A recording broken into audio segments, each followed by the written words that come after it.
حضرت مرزا مظہر جانے جانا فرماتے ہیں کہ بارش ہوئی تھی تازی تازی، دلی میں تازی تازی بارش ہوئی تھی. ایک بابا لکڑی کے جوتے پہنے کھڑا ہوں، اللہ اللہ اللہ، اسی کسے دے کچھ بھی نہیں لگ دے نہ کوئی ساڈا دردی. بابا مست ہو کے جا رہا ہے، اللہ اللہ کرتا جا رہا. ایک طوائف اپنے کوٹھے سے اتر کے تو سیڑھیوں پہ بیٹھی تھی، ساتھ اس کا یار بھی بیٹھا تھا. بابا اپنی مستی میں جا رہا ہے تو بابا جی کے پیروں سے کچھ مٹی اڑی تو اس عورت کے کپڑوں پہ پڑ گئی. پرواہ نہیں، بزرگ گزر رہے. وہ یار اس کا دوڑا ہوا آیا، اس نے آ کے تھپڑ مارا. کا خیال نہیں سارے اس کے کپڑے آلودہ کر دیے، تو کدھر تیرا دماغ نہیں ٹھیک؟ بابا نے نظر اٹھائی، کہا بیٹے میں نے دیکھا نہیں، چل اللہ تیرا بھلا کرے، تو نے بدلہ لے لیا.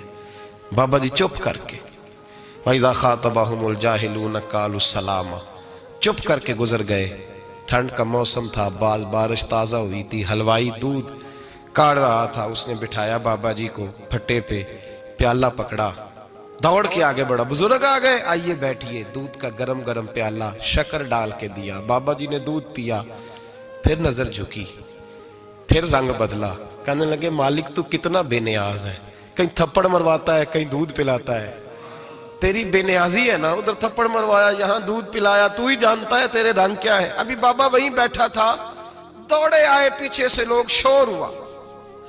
بابے کو دبوچ کے وہاں لے گئے جہاں اس نوجوان نے تھپڑ مارا تھا. کہا تو اللہ کا بندہ ہے، اللہ کے بندے بد دعا تو نہیں دیتے. ہوا کیا؟ کہا تو نے بد دعا دی ہے؟ کہا نہیں دی، بات بتاؤ. کہنے لگے اس نے تجھے تھپڑ مارا ہے، چھت پہ چڑھا ہے، پیر پھسلا ہے، گردن کے بل گرا ہے، منکا ٹوٹ گیا، مر گیا ہے، تو نے بد دعا دی ہے. بابا جی کہنے لگے یار میں نے تو دوسرا لفظ بھی نہیں کہا، بھلا ہو کہہ کے گزرا ہوں، میں نے نہیں بد دعا دی. کہا تو نے دی ہے تبھی تو مر گیا. کہا نہیں دی. کہا بابا تو بزرگ آدمی ہے، سچ بول. تو بابا جی کہنے لگے سچ سنو. پھر میں آ رہا تھا، میرے پیروں سے مٹی اڑی، اس کے یار کے کپڑوں پہ پڑی، اسے برا لگا، اس نے مجھے مارا.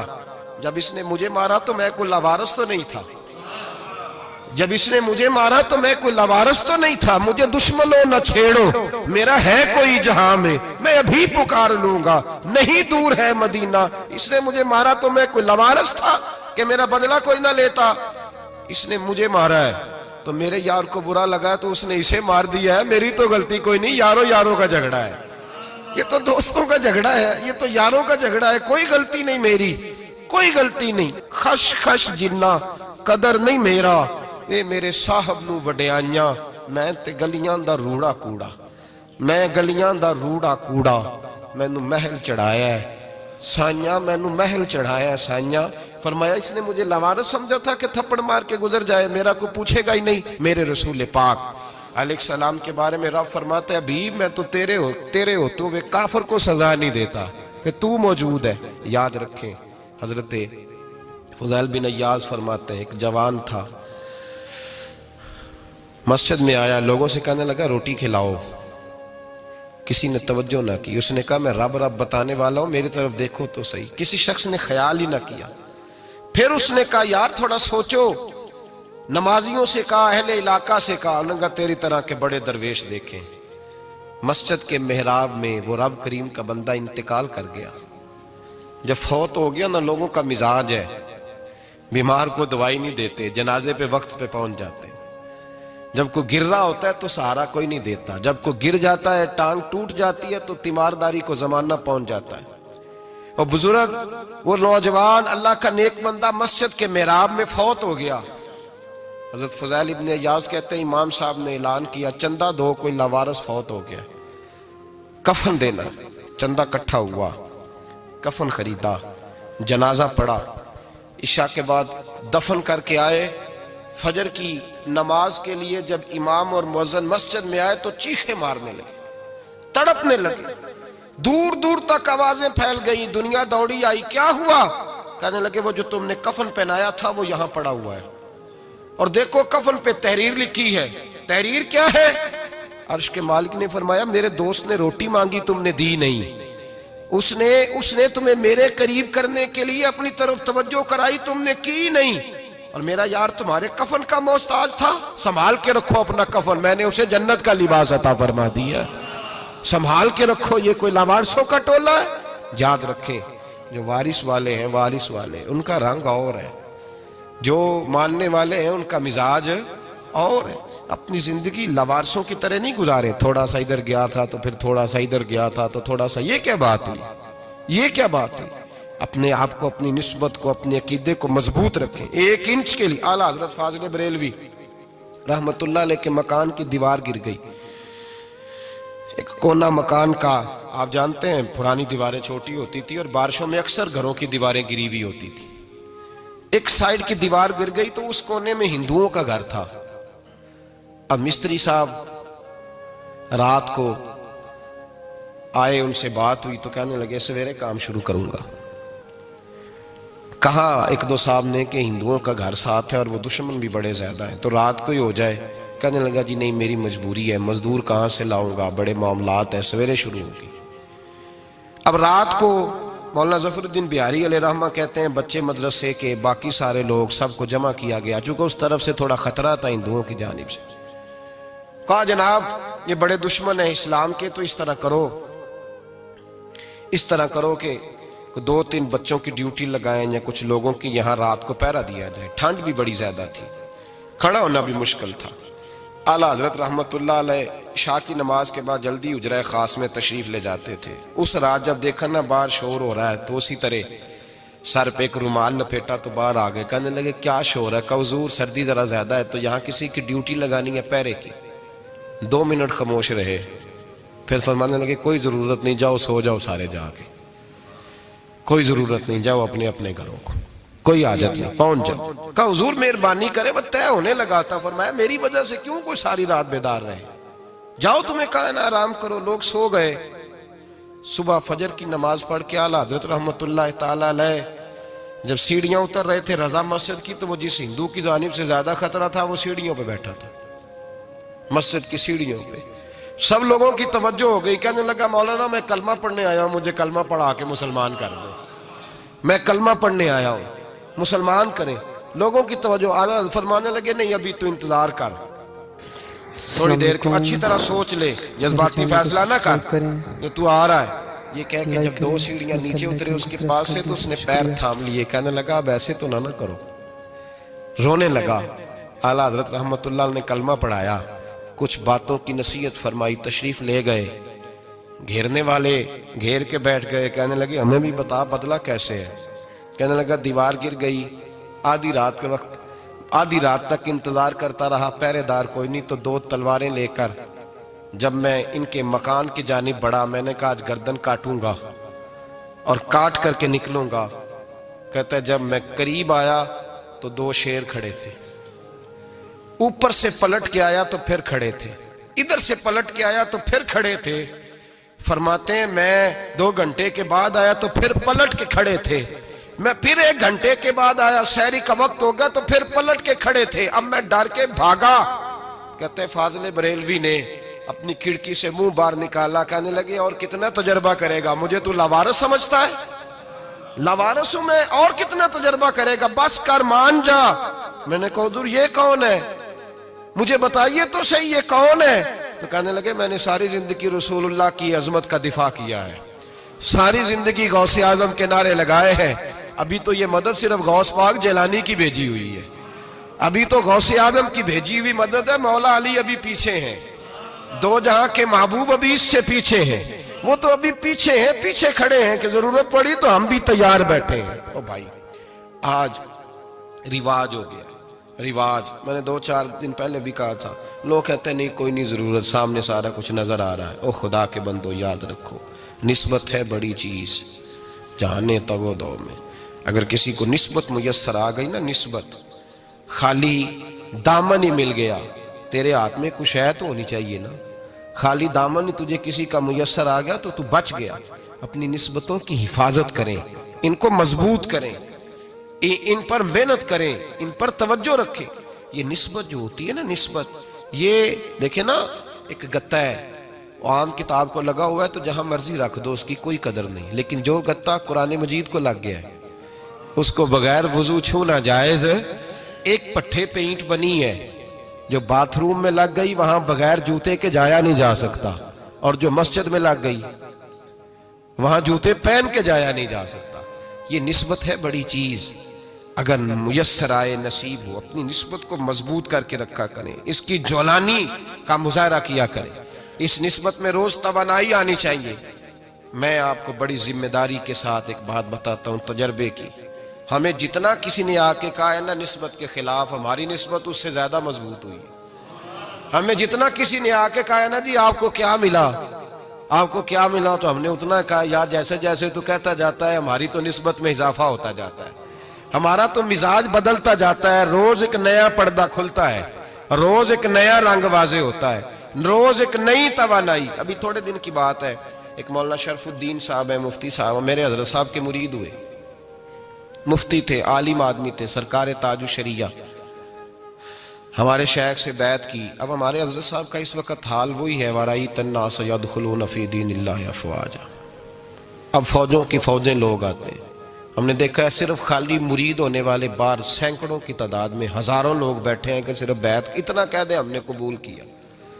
اس عالم میں اور جہاں حضرت صاحب کا اعلان ہو جائے کہ تشریف لا رہے ہیں وہاں لاکھوں کا مجمع جمع ہو جاتا ہے اور ایک جھلک دیکھنے کو لوگ ترستے رہتے ہیں. یہ کیفیت ہم نے دیکھی. وہ دور گزر گیا, کبھی ایسا بھی ہوتا تھا ایک میں ہوتا تھا, ایک تو ہوتا تھا, اور تیسری تنہائی ہوتی تھی. وہ دور بیت جاتا ہے, وہ لمحے کسی کسی کو نصیب آتے ہیں. حضرت کا وہ مولانا شرف الدین صاحب کہتے ہیں مرید ہوا, تو مرید ہوا مجمع میں, رسی حضرت پھینکتے ہیں یا چادر پھینکتے ہیں تو پکڑ کے مرید ہوا, تو ساتھ ساتھ اور چادریں باندھی تھی, لوگوں نے پکڑی ہوئی تھی. ایک مولانا, میں جب بیعت ہو کے آیا ان کو بتایا تو مجھے کہنے لگے یار تو ایسی جگہ مرید ہو گیا جو تیری بات بھی نہ سن سکیں, جن کو تو دکھڑا بھی نہ سنا سکے, جو مصروف ہی بڑے رہتے ہیں, کہاں مرید ہو گیا؟ تو ایسے پیر کا بیعت ہوتا جہاں تو جاتا وہ تیرے پاس آتے, گفتگو ہوتی, بات چیت ہوتی. کہتے جب انہوں نے مجھے بہت زیادہ قائل کیا نا, بہت زیادہ, تو میں نے ارادہ کر لیا, میں نے کہا بات ٹھیک ہے, بیعت کہیں اور ہونا چاہیے تھا. کہتے میں عشاء کے بعد سویا تو حضرت صاحب مجھے خواب میں ملے, خواب میں, اور فرمانے لگے مولانا جب آپ مرید ہوئے تھے تو آپ اس جانب بیٹھے تھے, اس کونے میں آپ تھے, اتنے لوگ آپ سے پہلے تھے, اس حال میں آپ مرید ہوئے تھے, اور جہاں تک بات چیت کرنے کی بات ہے تو آپ نے جو دل میں سوچا تھا وہ میں نے آ کے آپ کو بتا دیا ہے. پھر بھی بڑی ضرورت ہو تو میرے صاحبزادے کا نمبر لے لیں اور فون کر لیا کریں, بات ہو جایا کرے گی. کہتے ہیں یہ ابھی بات ہو ہی رہی تھی کہ میرے دروازے پہ دستک ہوئی تو میری آنکھ کھل گئی, میری آنکھ کھلی تو میں پریشان ہوں کہ نمبر تو ملا نہیں. ایک انجینئر صاحب میرے محلے میں رہتے تھے, فرماتے ہیں وہ شام کو میرے پاس آئے اور کہنے لگے مولانا سنا ہے آپ حضرت مفتی اختر رضا صاحب سے مرید ہو گئے. میں نے کہا ہاں. تو کہنے لگے میں ان کے مدرسے میں کام کر کے آئے ہوں, میرے پاس ان کے بیٹے کا نمبر ہے, چاہیے آپ کو؟ نمبر ہے چاہیے؟ کہتے ہیں نمبر مجھے وہ شام کو گھر آ کے دے گئے. اب جب میں آستانہ نور پہ بریلی شریف ملنے کے لیے حاضر ہوا تو میرے دل میں خیال آیا, جب میں اندر گیا نا تو میرے دل میں خیال آیا حضور خواب جو آئی تھی اتنی بھی جلدی کیا ہے, ذرا ٹھہر جائیے, آپ ملے جو تھے تو صاحب نمبر بھی دے ہی جاتے. میرے دل میں خیال آیا تو السلام علیکم کے بعد حضرت کہنے لگے مولانا مجھے تو جلدی کوئی نہیں تھی, آپ کے دروازے پہ دستک ہو گئی تھی, مجھے تو کوئی جلدی نہیں تھی, آپ کا دروازہ بجنے لگا تھا, مجھے تو جلدی کوئی نہیں تھی لوٹنے کی. ہر مشکل دی کنجی یارو ہاتھ مرداں دے آئی, اور مرد نظر کرے جس ویلے مشکل رہے نہ کائی. بس لوگوں یہ یاد رکھو اور اس پہ عمل کرو, اپنی نسبتوں کو مضبوط کریں. ہمارا تو جیسے دن کا اجالا چمکتا ہے نا, چمکتا ہے دل کا اجالا, جیسے نیا دن چڑھتا ہے ہمارے لیے تو ایک نئی روشنی لے کے آتا ہے. اپنے آپ کو بیدار رکھیں. سورج اگر باہر پورا نکل آئے نا تو جو آدمی آنکھیں زور سے بند کر لے اسے کوئی شے نظر نہیں آتی. پورا سورج نکلا ہوا بھی ہو, سورج اسے نظر آئے گا جس کی اپنی آنکھیں بھی کھلی ہوں گی. تو آنکھیں نہیں کھول رہے, تو آنکھیں نہیں کھول رہے, آنکھیں, یہ شکوہ آنکھیں نہ کھولنے کا ہے, آنکھیں نہیں کھول رہے تو سورج کیسے نظر آئے گا؟ بات ذرا سخت ہے پر چلو آپ میرے عزیز ہیں کر جاتا ہوں. ملا رومی رحمت اللہ تعالیٰ علیہ فرماتے مجھ سے ایک شخص نے کہا کہ نبی پاک صلی اللہ تعالیٰ علیہ وسلم اگر سراجم منیرہ ہے تو نظر کیوں نہیں آتے؟ تو میں نے کہا الو اگر آنکھیں بند کر لے تو اسے کوئی شے نظر نہیں آتی, آنکھیں بند کر لے تو اسے کوئی شے نظر, تو آنکھیں تو کھولنا, آنکھیں کھول. یہاں میں اپنے کمرے میں یوں پردہ آگے کر کے لائٹ بند کر کے باہر شور مچاؤں, سورج کوئی نہیں, سورج کوئی نہیں, تو مجھے کوئی بندہ کہے گا پاگل, اس طرح کر, باہر نکل, ادھر آ تجھے دکھاؤں سورج ہے کہ نہیں، تیری تو اپنی آنکھیں بند ہے۔ اقبال کہتے ہیں دل بینا بھی کر خدا سے طلب، آنکھ کا نور دل کا نور نہیں، اندر کی آنکھیں کھول، اندر اتنا اندھیرا ہے تو باہر کیسے نظر آئے گا؟ تو لوگ آنکھ ہی نہیں کھولتے، دائیں بائیں دیکھتے رہتے ہیں۔ نسبت کو مضبوط کریں۔ رب تو فرماتا ہے حبیب تو موجود ہے تو میں کافر کو بھی عذاب نہیں دیتا۔ اب یہاں خالص نسبت کا بیان ہے، خالص۔ یہ نہیں فرمایا کہ حبیب ان کے عمل اچھے ہیں تو میں عذاب نہیں دیتا، یہ نہیں فرمایا کہ حبیب یہاں خانہ کعبہ ہے تو میں عذاب نہیں دیتا۔ نسبت کی بات فرمائی، نسبت کی۔ یہ نہیں فرمایا کہ حبیب یہاں روز طواف ہوتا ہے تو عذاب نہیں دیتا، یہاں تلاوت ہوتی ہے تو فرمایا حبیب تو ہے اس لیے میں انہیں عذاب۔ مدینے میں کبھی زلزلہ نہیں آیا، پتہ ہے آپ کو؟ اس لیے نہیں آیا کہ وہاں میرے مصطفیٰ کا گنبد خضرا ہے۔ کوئی فصل وہ بیجتے نہیں، کوئی فصل بوتے نہیں، وہ کوئی فصل بھی، لیکن دنیا کی ہر شے آپ کو مدینے میں ملتی ہے۔ جو سب سے اچھا پھل کھانا چاہے اسے مدینے میں جا کے ملتا ہے، اس لیے کہ وہاں گنبد خضرا کی ہریالی موجود ہے۔ دنیا کی ہر نعمت ملتی ہے اس لیے کہ گنبد خضرا جو موجود ہے۔ تو بھائی یہ نسبتوں کی بات ہے، نسبتوں کی۔ پرانی امتوں میں جب کوئی گناہ کرتا تھا تو دروازے پہ لکھا ہوتا تھا سویرے، میرے حبیب نے دعا فرمائی مولا یہ میرے ہیں انہیں رسوا نہ کرنا، اے اللہ میرے ہیں انہیں رسوا نہ کرنا۔ تو میرے بھائی سن لو اور یاد رکھ لو، لاکھوں پاپ بھی لوگ کر کے آئیں، سویرے منہ دھو کے نکل آئیں تو عرش کا مالک رسوا نہیں کرتا، بلکہ کہتا ہے تو میرے دامن میں چھپ جا، اندر جا کے جہاں گناہ کیا ہے وہاں جا کے دل سے سچی توبہ کر لے، میں قیامت میں بھی کسی کو نہیں بتاؤں گا کہ تو نے گناہ کیا ہے۔ تو برکت کس کی ہے؟ رسول پاک کی۔ یہ برکت کس کی ہے؟ حبیب دو عالم کی صلی اللہ۔ غلامی کا رشتہ مضبوط کریں، غلامی کا وارث والے بنے، لوارث نہ بنے۔ لوارثوں جیسی زندگی نہ گزارے، جہاں مرضی چلے گئے، جہاں مرضی چھٹیاں کار ہے، جتنے مرضی ٹائم بتا ہے، جو مرضی طبیعت میں آیا کرتے پھرے، پتہ ہی کوئی نہیں، حال ہی کوئی نہیں، یہ کوئی کیفیت نہیں ہے کوئی بھی۔ مجھے ایک صاحب کہنے لگے کہ ایک پیر بھائی پوچھ رہا تھا حضرت صاحب کا حال کیا ہے، میں نے آج کے بعد اس نے تجھ سے پوچھا تو بالکل نہ بتانا۔ وہ کیسا بیٹا ہے، وہ کیسا بیٹا ہے جو پڑوسیوں سے دائیں بائیں لوگوں سے حال پوچھتا ہے، اسے پتہ ہی نہیں، اسے خبر ہی نہیں، اسے تو لمحے لمحے کی خبر ہونی چاہیے، اسے تو منٹ منٹ کا پتہ ہونا چاہیے تھا۔ وہ اس نے کس طرح کی نسبت رکھی ہوئی ہے جس کو ہم سایوں سے پوچھنے پڑتا ہے ذرا پتہ کر کے بتانا حال کیا ہے۔ تو کدھر تھا بھائی، اتنی دیر ہو گئی، تو نے حال بھی کسی اور سے پتہ کرانا ہے؟ میں نے کہا اس کو کہنا آج کے بعد حال پوچھنا ہوا تو خط لکھے، میں بھی جواب لکھ دوں گا، بات ختم ہو گئی۔ جب دور دور جو رہنا ہے تو ٹھیک ہے، پھر اس طرح نہ تو خدا ہے نہ میرا عشق فرشتوں جیسا، دونوں انسان ہیں تو پھر کیوں اتنے حجابوں میں ملے؟ اور اس نے کہا تھا اب کہ ہم بچھڑے تو شاید کبھی خوابوں میں ملے، جیسے سوکھے ہوئے پھول کتابوں میں ملے۔ ایسا کام نہ کریں کہ وہ انداز ہی بدل جائے، اپنے آپ کو، اپنی نسبتوں کو مضبوط کریں۔ اللہ تبارک و تعالیٰ سے دعا اور التجا ہے کہ اللہ کریم ہمیں نسبتوں کی مضبوطی عطا فرمائے، اور اللہ تبارک و تعالیٰ ہمیں یہ توفیق دے کہ ہم سمجھ جائیں اس بات کو کہ اصل بات ہے کیا، اور اصل کی مضبوطی کتنی ضروری ہے، اصل تک پہنچنا کتنا ضروری ہے۔ اور یہ بھی یاد رکھیں، اماں جب ناراض ہوتی ہے نا، جب اماں ناراض ہوتی ہے تو کہتی ہے بس نکل جاتا، فٹافٹ نکل جاتا، دوڑ جا، کوئی تعلق نہیں۔ ابا بھی کہتا ہے آج آیا تو ٹانگیں توڑ دوں گا، حال ہی کوئی نہیں۔ اور وہی بیٹا جا کے 2 منٹ پیروں میں بیٹھتا ہے، کہتا ہے اماں تجھے پتہ ہی نہیں میں کتنی ٹینشن میں تھا۔ تو وہی اماں باہر نکل کے پہلے بڑھ کے مار رہی ہوتی ہے حد کر دوں گی، پھر وہی اماں کہتی ہے بڑا پریشان ہے بیچارہ۔ یہ کیفیت ہے، اپنے آپ کو صحیح کریں، اپنی نسبتوں کو مضبوط کریں، احکامات پہ عمل کریں، محبوب کی غلامی تگڑی کریں۔ یہ جو سستیاں ہیں، کوتاہیاں، ان کو دور کریں۔ زندگی کا لطف آتا ہی تب ہے جب آپ پورے طور پر اپنے آپ کو چاق و چوبند کرتے ہیں۔ اگر تھوڑا کر لیا، تھوڑا چھوڑ دیا، 1 پڑھ لی، 3 رہ گئیں، 3 پڑھ لیں، 2 رہ گئیں، یہ لطف نہیں ہے، یہ ذائقہ نہیں ہے۔ اپنے آپ کو مضبوط کریں اور پورا مضبوط کریں، پوری اپنے اندر جو ہے وہ جولانی نسبت کی پیدا کریں۔ بس یہ دعا کریں اللہ جب تک زندہ رکھے غلامی میں رکھے، اور مارے تو غلاموں جیسی موت عطا فرمائے۔